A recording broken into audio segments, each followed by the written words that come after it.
अकाल जीव ही आंख खुली तो सबसे पहले गुरु चरणों में प्रणाम। उठी के प्रात गुरु ही सिर नावे, प्रात समय आराध्य को ध्यावे। गुरुदेव को प्रणाम, फिर अपने आराध्य देव का नाम मंत्र। गृहस्थ में हो, गृहस्थ धर्म का संयोग किया है तो स्नान के बाद मंत्र, विरक्त है तो हर समय पावन है। सैया पे उठा, गुरुदेव को प्रणाम और मंत्र जाप प्रारंभ। जब शौच आदि लगे तो उसकी नित्य क्रिया। गृहस्थ है, गृहस्थ धर्म का संयोग किया है, नाम जप कर सकता है पर उस सैया पर मंत्र जाप नहीं। पवित्र हो करके फिर अन्य आसन पर बैठकर मंत्र जाप करे। जोई अब ठाकुर सेवा के लिए जब आप जा रहे हैं तो आपको ये ध्यान रखना है कि आपको चाहिए क्या। सूरदास जी बहुत सावधानी की बात कह रहे हैं। क्या चाहिए तुम्हें? हमारी तरफ से प्रार्थना, कभी भगवान से लौकिक वस्तुएं मत मांगना। अपने आप हर आवश्यकता वो पूरी करना शुरू कर देंगे। आप मांगोगे वो निश्चिंत हो जाएंगे, आप नहीं मांगोगे वो चिंतित हो जाएंगे कि ये तो मांगता ही नहीं है कभी, अब इसको इस समय क्या आवश्यकता है। वो खुद पक्का पूरे जीवन के अनुभव की बात, जब जहां व्यवहारिक पारमार्थिक रक्षा करनी हुई है तब सरकार ने रक्षा की, जहां उनको संभालना हुआ है, जो देना हुआ है, जो पोषण कराना हो, सब ये जो प्रभु ने कहा है, अनन्यश्चिन्तयन्तो माम ये जनाः पर्युपासते तेषां नित्याभियुक्तानां योगक्षेमं वहाम्यहम् अक्षरशः परम सत्य। वो योग और क्षेम बहुत अच्छे से करते हैं। अप्राप्त की प्राप्ति कराना योग और प्राप्त की रक्षा करना क्षेम, दोनों मेरे प्रभु बहुत अच्छे से करते। इसकी चिंता मत करो। ऐसा मांगो कि हमारा चित्त निरंतर आपसे जुड़ा रहे। बिसरियो ना बिसारियो, यही दान मुझे दो। अब जब अपने ठाकुर जी के समीप, सिंहासन के समीप पहुंचे तो सबसे पहले दंडवत किया। साष्टांग दंडवत, पंचांग दंडवत, पर्दा खोलने के पहले ही दंडवत किया। परम धाम की प्राप्ति होगी।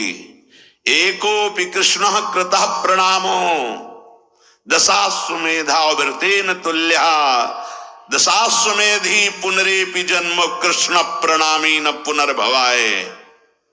भगवान व्यासदेव जी महाभारत में एक बार श्री कृष्ण को साष्टांग दंडवत कर ले तो 10 अश्वमेध यज्ञ के अवभृत स्नान का फल प्राप्त होता है। 10 अश्वमेध के अवभृत स्नान करने वाला स्वर्ग जाएगा, अपने यज्ञों का फल भोगेगा, फिर मृत्यु लोक में आएगा। लेकिन कृष्ण प्रणामी न पुनर्भवाय, दशाश्वमेधि पुनरेपि जन्मो, तो कृष्ण प्रणामी न पुनर्भवाय। बड़े प्यार से अपने लाडले को साष्टांग दंडवत करो, पंचांग दंडवत करो, फिर बैठ करके कुछ क्षण, 1 मिनट 2 मिनट चित्त को समाहित करो और जो गुरुदेव ने भाव दिया है उस पर आओ। न मैं स्त्री हूं न पुरुष हूं। यद्यपि मैं अपने स्वरूप का अनुभव नहीं कर पा रहा हूं, पर गुरु कृपा से मैं स्वभाव करता हूं मैं श्री जी की दासी हूं। प्यारी जो हमारी सखी हैं, हम उनकी सखी हैं।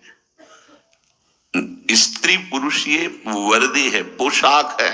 सच्चे मानिए, ये मैं नहीं हूं कि हम पुरुष होके कैसे नहीं। बनिता पुरुष भाव मिट जाए, सेवे ललिता दिक के भाई। हित सजनी जी है, पुरुष रूप में, आचार्य रूप में विराजमान है। गुरुदेव है पुरुष रूप में दिखाई दे रहे और सखी स्वरूप से सेवा में विराजमान है। ये बाहरी पोशाक है, आत्म स्वरूप का ये स्त्री पुरुष शरीर से कोई संबंध नहीं है। जो स्वरूप है वही सहचरी है।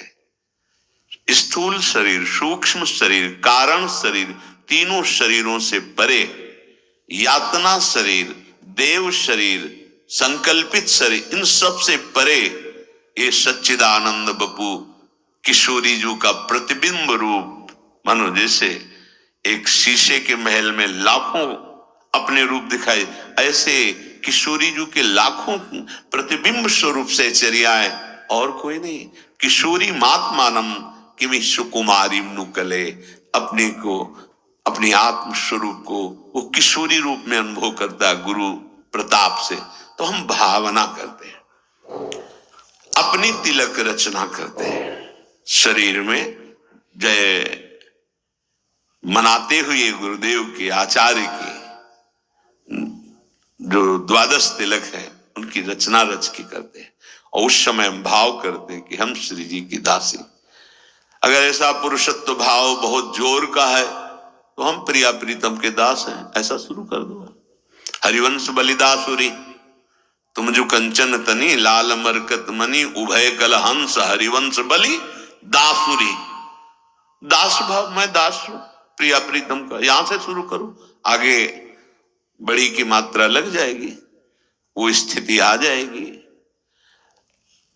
तिलक रचना करके अपने को एक क्षण भाव में पहले लाओ। अब मैं परिचर्या में जा रहे हो, अब किसकी परिचर्या में जा रहे हैं?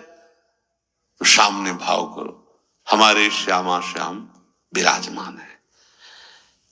निज ठाकुर को ध्यान लगावे, ध्रुव प्रहलाद की पदवी पावे। बड़े बड़े महाभागवतों को जो पद मिला है, सुख मिला है, वो उस उपासक को सुख मिलता है। सेवा के पहले ध्यान करो, हम किसकी सेवा करने जा रहे हैं? गौर श्याम जोरी, अद्भुत जिनका सौंदर्य, अद्भुत प्रभाव, अद्भुत महिमा, मैं उनकी सेवा करने जा रहा हूं। ध्यान एकाग्र करे, ध्यान कहीं और, पर्दा हटा रहे, सेवा बहुत सावधानी से। हम किन की सेवा? श्यामा श्याम की सेवा। जिन हरि को चरणामृत लियो, वैकुंठ में अपनो घर कियो। मैं उन हरि की सेवा करने जा रहा हूं जिनके चरणामृत का इतना प्रभाव है कि जिसने अपनी जिह्वा पर नित्य चरणामृत पान किया वो भगवान की महिमा इसकी अकुंठ है। ऐसे महान धाम वैकुंठ का अधिकारी होता है।